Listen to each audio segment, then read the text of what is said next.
ஸ்ரீபாத சப்ததி.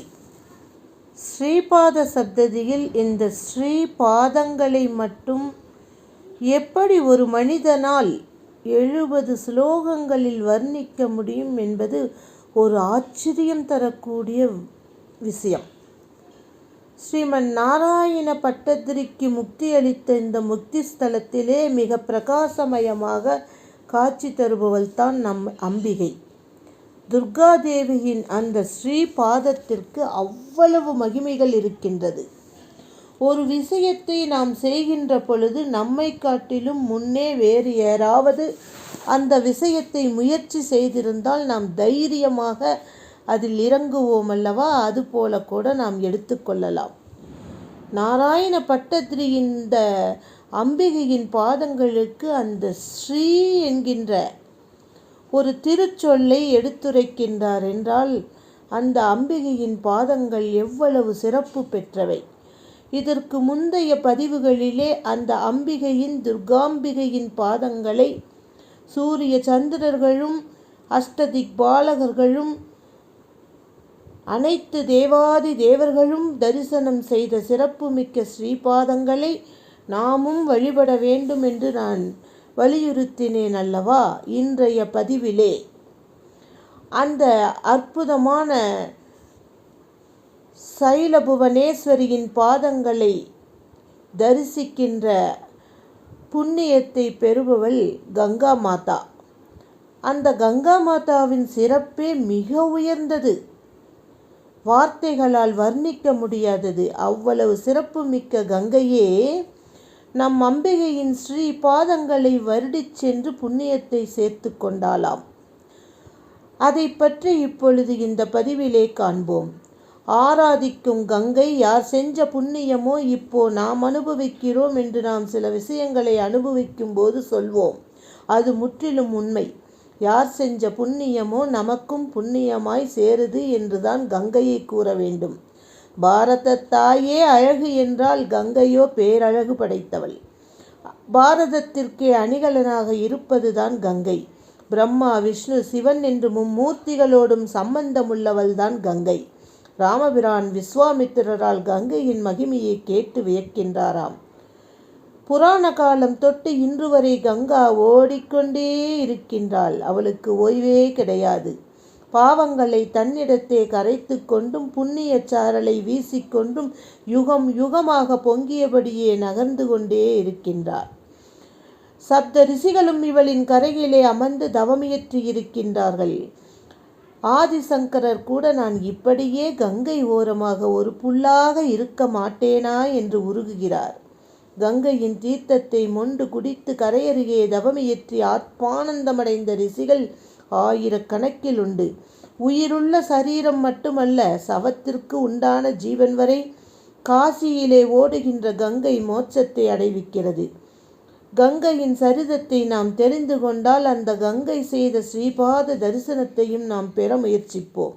மகாபலி சக்கரவர்த்தியை பற்றி நாராயண பட்டத்திரி நாராயணீயத்திலே அற்புதமாக கூறியிருக்கின்றார். வாமனாவதாரம் என்ற தசகத்திலே அவர் குனிந்து வாமனரின் அந்த முத்து போன்ற நகங்களுக்குள்ள பாதங்களை கண்டானாம். மகாபலி மென்மையாக பற்றினானாம். மெல்ல மேலே தலை தூக்கி பார்த்தானாம். வாமனரின் திருமேனி நெடுநெடுநெடு வளர்ந்து தொடங்கியதாம். வானத்தையும் தாண்டி வளர்ந்ததாம். மேல் ஏழ் உலகம் பரவியதாம். திசையெங்கும் அடைந்து நின்றதாம். ஒட்டுமொத்த பிரபஞ்சமே அவரின் திருமேனியாக உள்ளது பார்த்து மகாபலி தன்னை மறந்தானாம். ஓரடியிலே பூமியை அளந்தார். 2வது அடியிலே பிரம்மலோகத்தை பரியந்தத்தை பெற்றார். சகல லோகத்தையும் அளந்து அதையும் தாண்டி நின்றது. பிரம்மலோகத்தில் பெருமாளின் திருவடியை கண்ட பிரம்மா, ஆஹா, என்னுடைய லோகத்தில் பிரவேசித்து விட்டாரே பெருமாள் என்று ஸ்தம்பம் போன்றிருந்த அந்த பெரும் பாதத்தில் தன்னுடைய அனுஷ்டானத்திற்காக வைத்திருந்த கங்கா தீர்த்தத்தை அபிஷேகமாக செய்தாராம். அந்த தீர்த்தம் அந்த பெரும் பாதத்தின் முழுமைக்கும் போதவில்லையாம். அவ்வளவு தீர்த்தமும் நகக்கணுவின் ஓரமாக சென்று அபிஷேகமாக மாறியதாம். அந்த பிரம்மலோகத்தில் அவளை கண்டு பிரம்மாவே அந்த தீர்த்தத்தை விஷ்ணுபதி என்று அழைத்தாராம். சகல ரிஷிகளும் எம்பெருமானின் திருப்பாதத்தையும் அதில் படர்ந்து பாய்ந்தோடிய கங்கையையும் கண்டு கைகூப்பி தொழுதார்களாம். பெரிய ஸ்தம்பம் ஒன்றில் வெற்றி கொடி பறந்தால் எப்படி இருக்குமோ அதுபோல கங்கை இங்கு பாதத்தின் நகக்கணிவின் ஓரமாக ஓடினாளாம். பலி சக்கரவர்த்தியால் கங்கை பிரம்மாவிடமிருந்து விஷ்ணு திவ்ய பாத ஸ்பரிசம் பட்டு துருவலோகத்திற்குள் நுழைந்தாளாம். துருவசுவாமியோ, என் குலதெய்வமே, நீயே என்னை தேடி வந்தாயே என்று ஆனந்தமானானாம். அருகே இருக்கும் சப்த ரிஷிகளும் சில்லென நனைத்தாளாம். பூவுலகத்திற்குள் இறங்காது அங்கேயே சுளித்து சுளித்து சுழன்று வந்து கொண்டிருந்தாளாம். பூலோகம் ஏங்குகிறதாம். ஏக்கத்தை நிறைவேற்ற நாம் அந்த கங்கையின் ஸ்பரிசத்தை பெறுவதற்காக சில தலைமுறைகளே காத்திருக்க வேண்டியதாம். எப்படி என்ற கதையை கதைப்போமா சிறிது நேரம். சூரிய வம்சத்திலே வந்தவனான சகரன் எனும் அரசன் சுமதி என்ற பெண்ணை மணந்து 60,000 பிள்ளைகளை பெற்றானாம். அப்பப்பா, 60,000 பிள்ளைகளா? யுகத்திற்கு யுகம் வம்சத்தை விருத்தி செய்தல் மாறுபடும். ரிஷி கர்ப்பம் என்பது நினைத்த மாத்திரத்திலே கர்ப்பம் தரிப்பது. தவ வலிமையை பொறுத்து எத்தனை குழந்தைகளை வேண்டுமானாலும் பெற்றுக்கொள்ளலாம். அதுபோல சகரனுக்கு 60,000 குழந்தைகள் பிறந்தன. சகரன் மிக சிறப்பாக ஆட்சி செய்தான். அஸ்வமேத யாகங்கள் செய்து நாட்டை வளமாக்கினான். அப்போது இந்திரனுக்கு கொஞ்சம் பயம் வந்துவிட்டது. எங்கே இந்திர பதவி பறித்து போய்விடுமோ என்று அஸ்வமேத யாகத்தில் பயன்படுத்தப்படும் குதிரையை மறைத்து வைத்தானாம். சகரன் தன்னுடைய அனைத்து பிள்ளைகளையும் அந்த யாக குதிரையை தேடி வாருங்கள் என்று அனுப்பி வைத்தானாம். பூமண்டலத்தின் மேல் பகுதியிலே தேடினார்களாம், கிடைக்கவில்லை.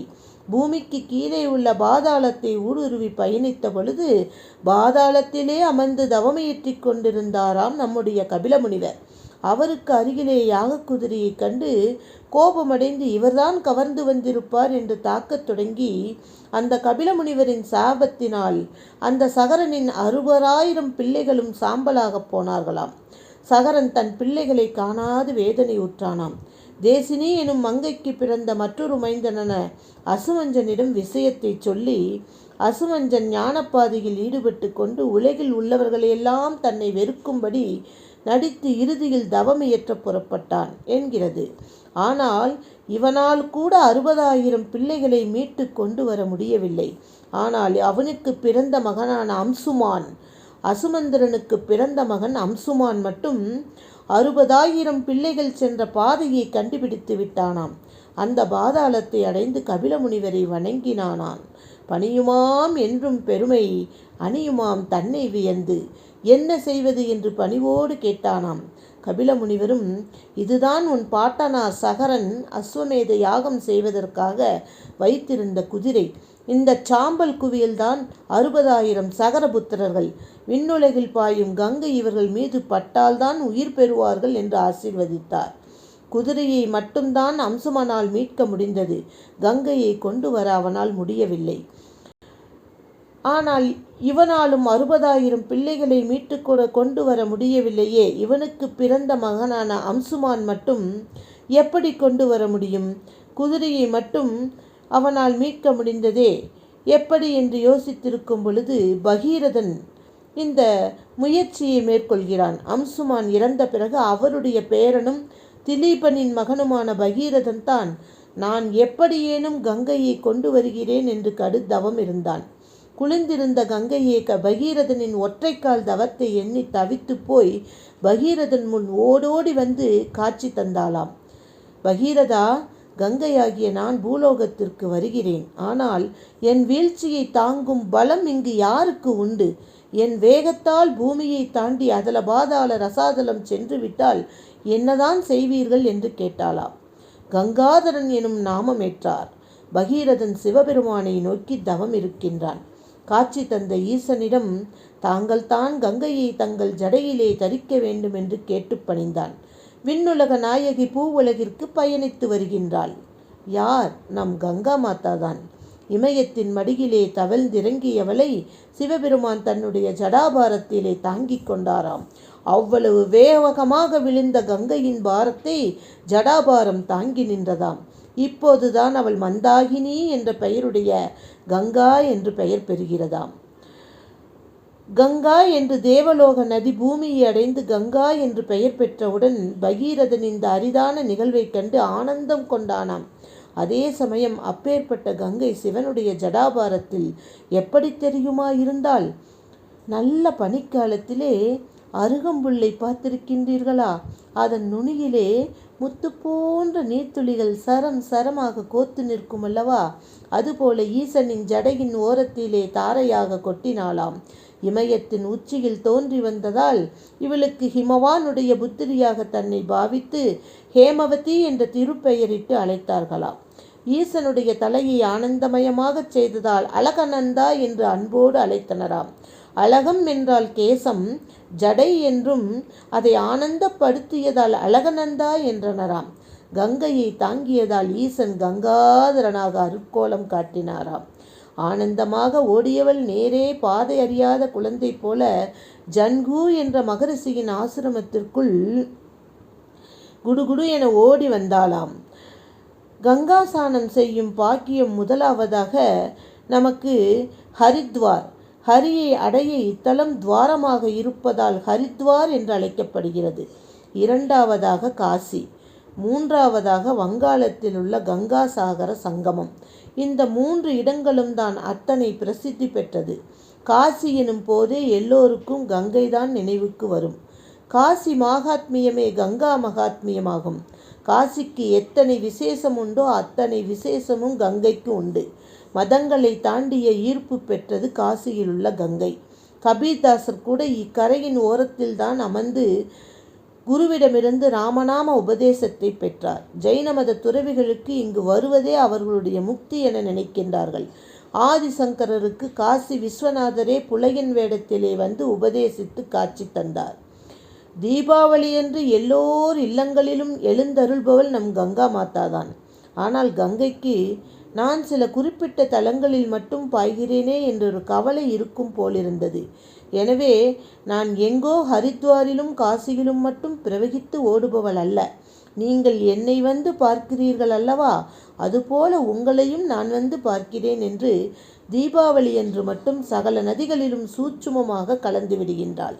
தேங்கிய நீருக்குள் கூட சூட்சுமமாக பரவுகின்ற சக்தி அந்த தீபாவளி அன்று மட்டும் செய்கின்றாள். அன்று மட்டும் எல்லா நீரும் கங்கா நீரின் சொரூபமாக இருக்கும் என்று அறிவித்து வருகின்றாள். அதனால்தான் தீபாவளி என்று நாம் ஒருவரை ஒருவர் பார்க்கின்ற பொழுது கங்கா ஸ்நானமாச்சா கங்கா ஸ்நானமாச்சா என்று கேட்கிறோம். கங்கை நீர் வடிவம் மட்டுமல்ல, வாக்கினால் கூட கங்கே கங்கே என்று சொல்லி நீராடினாலே மேனியின் மீது வழியும் நீர் கங்கே கங்கே எனும் மந்திர வாக்கினாலேயே புனிதம் பெற்று விரிகிறது என்று கங்கையின் அற்புதத்தை இன்னும் எத்தனையோ நாம் சொல்லிக்கொண்டே போய்கொண்டே இருக்கலாம். இவ்வளவு சிறப்புமிக்க கனவில் கூட கற்பனை செய்து பார்க்க முடியாத இந்த கங்காதேவி அவ்வளவு எளிதில் நம்முடைய பூலோகத்தை எட்டவில்லை. பகீரத பிரயத்தனம் என்று நாம் கூறுகின்றோமே, வார்த்தைக்கு வார்த்தை. அப்படி பகீரத பிரயத்தனம் செய்த காரணத்தினால் பற்பல பிறவிகளை கடந்து பல தலைமுறைகளை கண்ட பிறகுதான் அந்த சொர்க்கலோகத்திலே இருந்த கங்காதேவி பூலோகத்திற்கு வர முடிந்தது.